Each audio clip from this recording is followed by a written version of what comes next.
उनकर माई करौले बाड़ी का जन बिया हम नहीं बिया नहीं देखता रब गलती के सजाई मिल गई रब बाबू के छोड़ दे देखी ओकरा से प्रार्थना करो तनी ये बाबू बहुत बसेवा से पूछल बानी बाबू हमरा ये दुगो टुएरा लइकन के रउआ देख पापा को छोड़ दीजिए गलती नहीं निर्दोष है। मैरवा प्रखंड के लक्ष्मीपुर के महेंद्र पांडे को पुलिस गिरफ्तार कर चुकी है। आरोप है कि उन्होंने एक 11-12 साल की लड़की से शादी किया और जबरन शादी किया।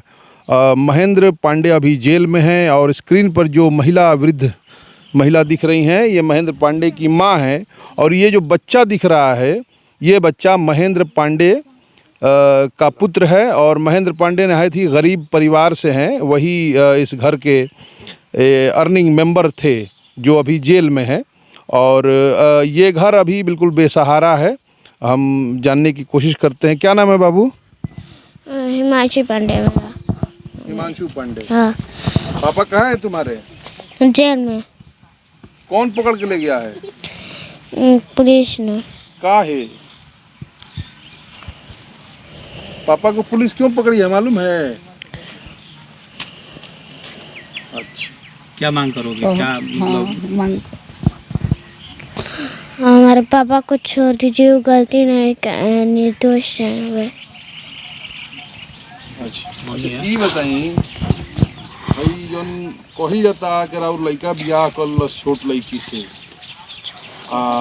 के कीन के लिए आई ना बाबू कीन के हई कीन के नहीं वो खर्चा खातिर 3 महीना रख लिया ए बाबू वो 3 महीना रख रही है तो अब का जाने खर्चा मांगत रही है खर्चा ना दिले तो बवाल कर दिली आ कि क्या कहली महेंद्र उनकर माई करौले बाड़ी का जन बिया हम नहीं बिया नहीं देखले बाबू उनकर माई करौले बाड़ी का जो बिया कमरा में बंद करके ना उनकर माई कहले बाड़ी सारा बात उनकर माई बाड़ी बाबू सारा जानत तारी उनकर माई पीछे मुँह आवत रही है जात रही है सारा उनकर माई जानत रही है जानने सारा माई उनकर कहले बाड़ी है ना सब के कारण माई बाड़ी। हाँ माई बाड़ी माई आवत रही है जात रही है लेखी आवत रही है जीपी आवत रही है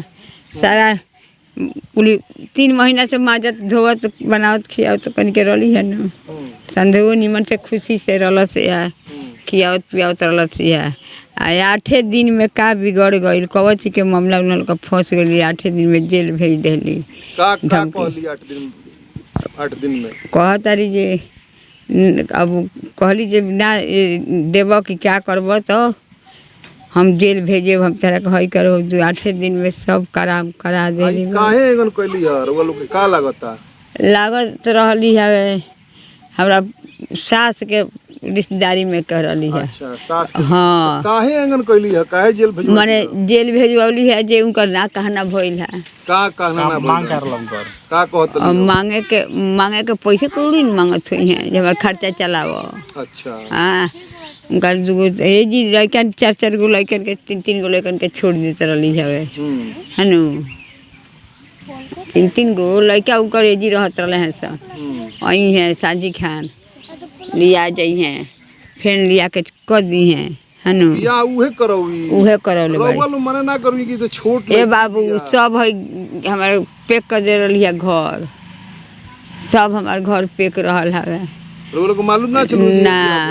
अच्छा बताई मालूम रही तो हम कहती ना लोग से हाँ मालूम रही तो कहती बाबू जे ए बाबू ऐसा कार मत कर अब का जाने सारा हाथ में लगेगा का जाने घर बिखरावे के फेर में हमारे घर बिसरा दिली।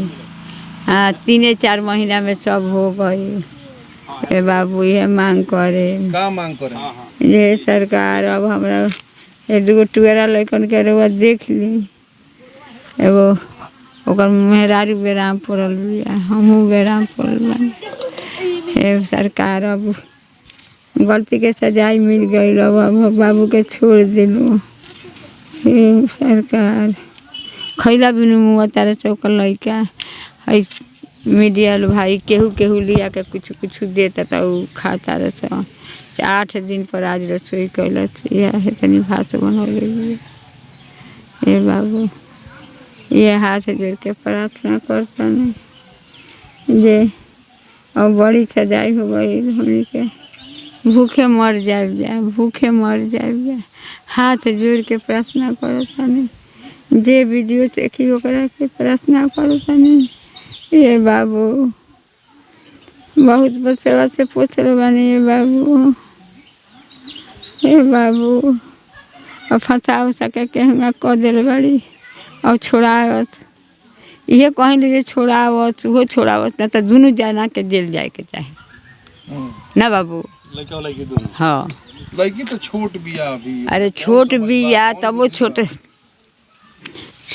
बिया तो अपना आके बदलती है बयान हेने से बयान हेने करती है हेने से बयान है छोट अपना मर्जी से बिया कैलस अपने मर्जी से नू अपने मर्जी से बाबू ना तो अच्छी रही थे ओकरा अकिल ना रहे तेरा और लड़का के अकिल रहे नु ठीक बात ओकरा माइयो के तो अकिल रहे हाँ ओकरा माइयो के तो माई तो कह तरी के ना उ जबरदस्ती कैले बालो उठा के लेके चल गई ना बाबू जी देख ली है रहता यही मुँह रहता लगा यही मुँह हेने सरसोरला हेने सरसोरला यही मुँह रहता है मुँह जात रहा से पीछे